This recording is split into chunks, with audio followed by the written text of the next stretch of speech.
देखिए मामला बहुत गंभीर है।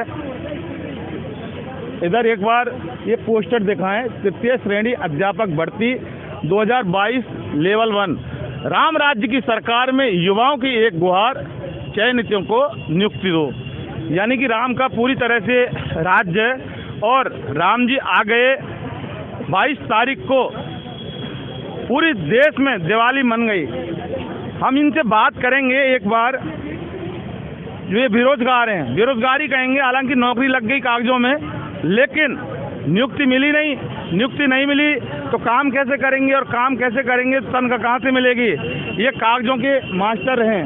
अच्छा ये बताओ, आपको नियुक्ति चाहिए तो मंदिर तो बन गया अयोध्या में, दिवाली मन गई, काहे की नियुक्ति चाहिए। गरीबों के घरों में अभी भी कोई दिवाली नहीं है, क्योंकि जब सरकार चुनाव के जिस समय बोलती थी कि भाई हमारी सरकार बनेगी, डबल इंजन सरकार आएगी, हर आम जन का काम होगा, ये स्थिति को देखते हुए ना तो डबल इंजन है ना बैलगाड़ी है, सड़कों पे घूम रही है। इनको ये नहीं पता है, ना 1 महीने से ऊपर हो गया, ना डबल एजी नियुक्त कर पाए।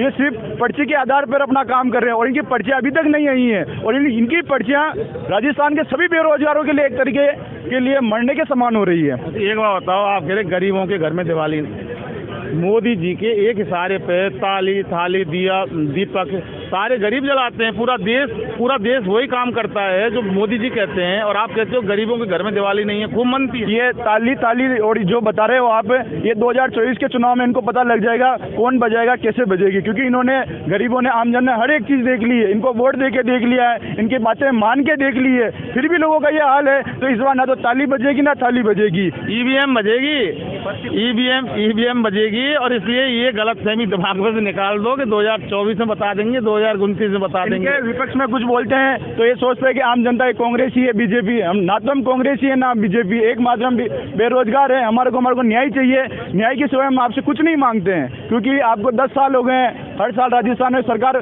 फेरबदल चल रहा है। पिछले सरकार की वैकेंसी है, ये कहते हैं हमारा काम है नहीं है। कल रात को हम शिक्षा मंत्री से मिलने गए, उन्होंने कहा है कि भाई अभी आपकी तो सीटें ही कम हो गई है। उनको यही नहीं पता है कि ये भर्ती कितने की है, कितनों को ज्वाइनिंग मिल गई और कितनों की बाकी है। इनके खिलाफ बोलते हैं तो ये सोचते हैं कि हमारे सरकार का सपोर्ट नहीं कर रहे हैं, सरकार के पक्ष में बोलते हैं तो ये हमारा काम नहीं करना चाहते हैं। शिक्षा मंत्री को ये नहीं पता है कि भर्ती कितने की है, ये बोलते हैं कि तुम्हारी सीटें खारिज हो चुकी है। और हम वो लोग हैं जिनको स्कूल आवंटित हो चुका है, जिला आवंटित हो चुका है, पीओ आदेश हो चुका है।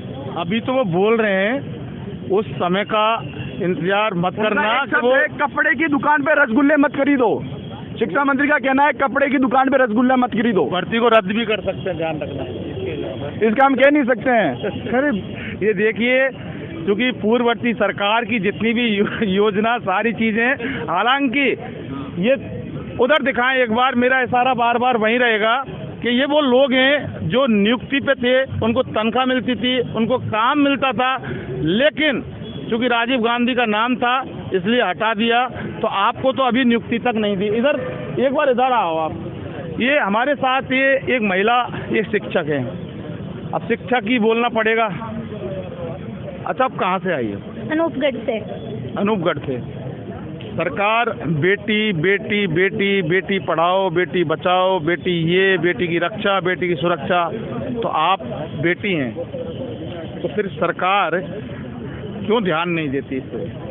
सर, सरकार कोई कुछ भी ध्यान नहीं दे रही है, और हम वो सिलेक्टेड कैंडिडेट है, हमें सिर्फ न्याय चाहिए। हम अपना हक मांग रहे हैं। हमारे को स्कूल आवंटित हो चुके हैं और हमारे साथ के थे वो 3-3 महीने हो गए सैलरी उठा रहे हैं, और हम यहाँ पे दर की ठोकरें खा रहे हैं। तो हमें भी बस नियुक्ति मतलब मिल जाए बस। आप वहाँ से आई हो तो कितने दिन हो गए आपको? 2 दिन हो गए? यस सर, हमें 2 दिन हो गए हम आए हुए। घर छोड़ के यहाँ पड़ी हो आप? हाँ जी। और यहाँ कब तक के रहोगी उसका कोई पता नहीं है? सर, हमें 1 फरवरी की डेट मिली है, और अगर 1 फरवरी को हमारा काम हो जाता है तो हम यहाँ से, हमें नियुक्ति मिल जाती है तो हम यहाँ से चले जाएंगे। और अगली कोई डेट मिल गई तो फिर? सर, हम सोच रहे हैं कि हमारे को अगली डेट न जल्दी से जल्दी डबल एजी की नियुक्ति करवा के और हमारे को नियुक्ति मिल जाए, बस हमारी जो यथास्थिति है वो हट जाए। आप अकेली आई या आपके साथ कोई और आए? मेरे पापा है। कहाँ है आपके पापा? ये देखिए, ये इनके, आपका नाम क्या है? भावना। भावना के पापा हैं। अच्छा, कैसा आप महसूस कर रहे हैं कि अभी सरकार को आए, देखिए आप राजस्थान के नागरिक हो, बहुत कम समय हुआ है, जब चुनाव होते थे तो एक ही लहर आती थी, कांग्रेस ऐसी थी, कांग्रेस ने ये किया, कांग्रेस ने वो किया, रेप, बलात्कार, क्राइम, पेपर लीक, भ्रष्टाचार, चारों तरफ जो ये आवाज़ सुनने को मिलती थी। तो आपने भी सोचा होगा कि चलो अगर ऐसी बात है तो एक बार फिर कांग्रेस को हटा देते हैं। हालांकि कांग्रेस के वापस आने की कोई संभावना थी, लेकिन कांग्रेस के ही अंदर के लोगों ने कांग्रेस को सल्टा दिया। सवाल ये है कि अब भारतीय जनता पार्टी की आ गई तो उसने तो ऐसा रंग दिखाना चालू किया, तो इसके बारे में आपका क्या कहना है? सर एक बात बताऊं कि मैं सरकारों के किसी के बारे में बोलना नहीं चाहता। मैं बोलना तो पड़ेगा। मैं एक गार्जियन के तौर पर बेटी के साथ आया हूँ, बहुत सी बेटियां आई है, बहुत से बेटे भी आए हुए हैं, राजस्थान के कोने कोने से आए हुए हैं। हम इनके साथ आज परेशान हो रहे हैं धरने पे, सिर्फ इनको न्याय मिले। ये जो सरकारों की जो बात है कांग्रेस बीजेपी की, ये तो न्याय इस समय अपने फिर भी कर लेंगे। कौन देगा? तो न्याय सरकार देगी ना। सरकारों के साथ हम तैयार है लड़ने को, पर पहले इन बच्चों को तो इनका हक मिले ना। तो हक सरकार ही तो देगी ना। अब जो भारतीय जनता पार्टी सरकार देगी, कौन देगा? चलो सरकारों को पता नहीं है। जो कर्मचारी चयन बोर्ड है वो भी धोखा कर रहा है, कर्मचारी चयन बोर्ड के जो वकील है वो भी पैरवी नहीं कर रहे। इनका कोई भी मामला नहीं है, नॉर्मल सा मामला है कि जो क्वेश्चनों का जो सिस्टम था, किसी ने रिट लगाई है, जिन बच्चों को स्कूल अलॉट हो गया आप उनको नियुक्तियां दे दो, बात इतनी है ना, इतनी बात है। और कोई इनका तो किसी क्वेश्चनों से, किसी रिट से कोई लेना देना ही नहीं है। ये जो लगभग 6000 बच्चे हैं L1 और L2 के, यानी कि भविष्य अब गर्त में तो है। गर्त में तो बच्चों को दिखाई दे रहा है ना। मतलब असल में मुझे कहना पड़ गया कि केंद्र की मोदी सरकार और राजस्थान में बीजेपी की गवर्नमेंट का एक ही मतलब जो दिमाग है, एक तरफ ही डाइवर्ट है कि शिक्षा, स्वास्थ्य, रोजगार, स्कूल, विद्यालय जो कुछ भी है इनको खत्म करो, मंदिर ही मंदिर बनवाओ। ये लो बात वही आ गई ना। देखिए बात मैं देख रहा हूँ 2014 से इस देश के अंदर मंदिर ही मंदिर बन रहे हैं। जिस शहर में मैं रहता हूँ एक छोटा सा कस्बा है और उसमें 40 मंदिर सार्वजनिक बने हुए हैं और बेशकीमती जमीनें कब्जा रखी है उन लोगों ने।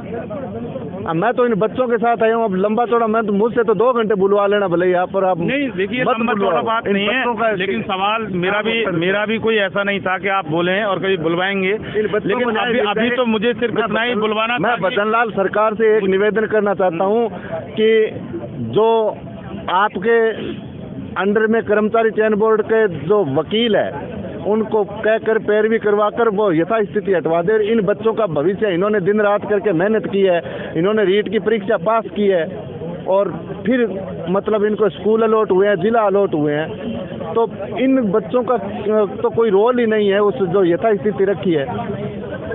और इस मुझे तो लगता है भी यहाँ की जो न्याय प्रणाली है उसके दिमाग में कचरा भरा हुआ है, उन बच्चों की तरफ देखते ही नहीं वो लोग। हकीकत है ये, चाहे वो RJS है, जज है, कोई भी है, वो भी नहीं देखते। जिन बच्चों को स्कूल अलॉट हो गया उनकी मतलब यथास्थिति रखने का क्या मतलब था? कोई चांस ही नहीं बनता। देखिए खैर बोलना नहीं चाहते थे अंकल जी, लेकिन क्योंकि कब तक कोई जो बात है उसको कब तक दबाया जाएगा, और यही चीज़ है कि देश के सामने भी एक ना एक दिन वो जो सच्चाई है वो सामने आएगी और एक साथ फिर पूरा देश बोलेगा, वो बोलेगा जो अंदर दबा के बैठा है। सच्चाई है, बोलना नहीं चाहते, लेकिन बोलना सिर्फ इसलिए पड़ा कि ये एक बेटी के फादर हैं और तमाम यहाँ जितने भी लोग हैं उनके भी ये पिता हैं, क्योंकि सबके पिता हैं। लेकिन जब बच्चों का जब भविष्य खतरे में होता है और अंधकार में होता है तो फिर क्या सरकार और क्या बीजेपी और क्या कांग्रेस।